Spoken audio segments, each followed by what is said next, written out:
দ্বিতীয়বার প্রেসিডেন্ট নির্বাচিত হওয়ার পর থেকে ভিন্ন এক ট্রাম্পকে দেখছে গোটা বিশ্ব। কখনো তিনি যুদ্ধে উস্কানি দিচ্ছেন, আবার কখনো অনুরোধ করছেন সংঘাত বন্ধের।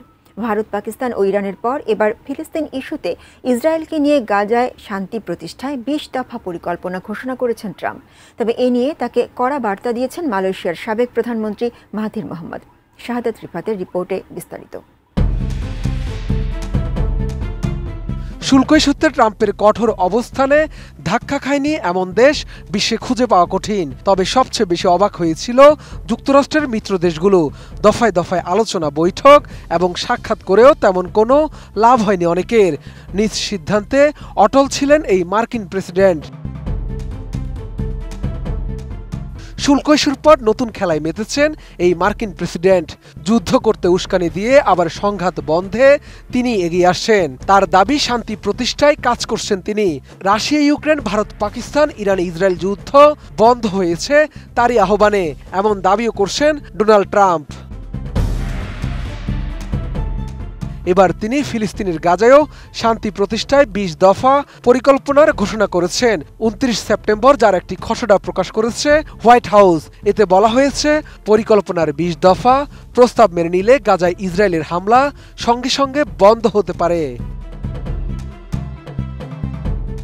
ইসরায়েলের প্রেসিডেন্ট বেনিয়ামিন নেতানিয়াহুকে নিয়ে করা ট্রাম্পের এই পরিকল্পনার পর হোয়াইট হাউস আরও বলছে, ইসরায়েল ও ফিলিস্তিনের স্বাধীনতাকামী সংগঠন হামাস উভয় পক্ষের সিদ্ধান্ত নিয়ে পরিকল্পনা বাস্তবায়ন করা হবে।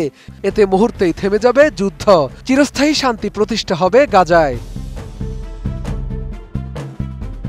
এদিকে মার্কিন প্রেসিডেন্ট ডোনাল্ড ট্রাম্পের গাজা যুদ্ধ বন্ধে দেয়া ২০ দফা প্রস্তাবকে সরাসরি হুমকি হিসাবে আখ্যা দিয়েছেন মালয়েশিয়ার সাবেক প্রধানমন্ত্রী doctor Mahathir Mohamad.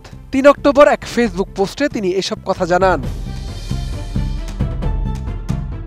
Mahathir Mohamad জানান, প্রস্তাবটি আসলে হামাসকে দেয়া কোনো শান্তি প্রস্তাব নয়, বরং বলা হয়েছে ৪ দিনের মধ্যে মেনে নিতে হবে, নইলে গণহত্যা আরও ভয়াবহ হবে। মাহাথির মনে করেন, এই প্রস্তাব ট্রাম্প ও ইসরায়েলের প্রধানমন্ত্রী বেনিয়ামিন নেতানিয়াহু যৌথভাবে তৈরি করেছেন, যা ফিলিস্তিনিদের আত্মসমর্পণ করাতে ইসরায়েলের দখল পরিকল্পনার অংশ মাত্র।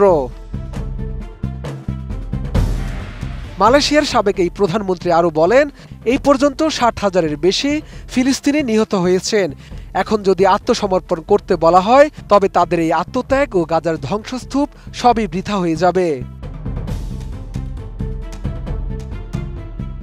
ট্রাম্পকে শান্তির দূত নয়, বরং চাপ প্রয়োগ ও হুমকি দিয়ে সমাধান চাপিয়ে দেওয়ার অভ্যস্ত নেতা হিসেবে উল্লেখ করে মাহাথির জানান, ইউক্রেন রাশিয়া যুদ্ধেও তিনি ব্যর্থ হয়েছেন।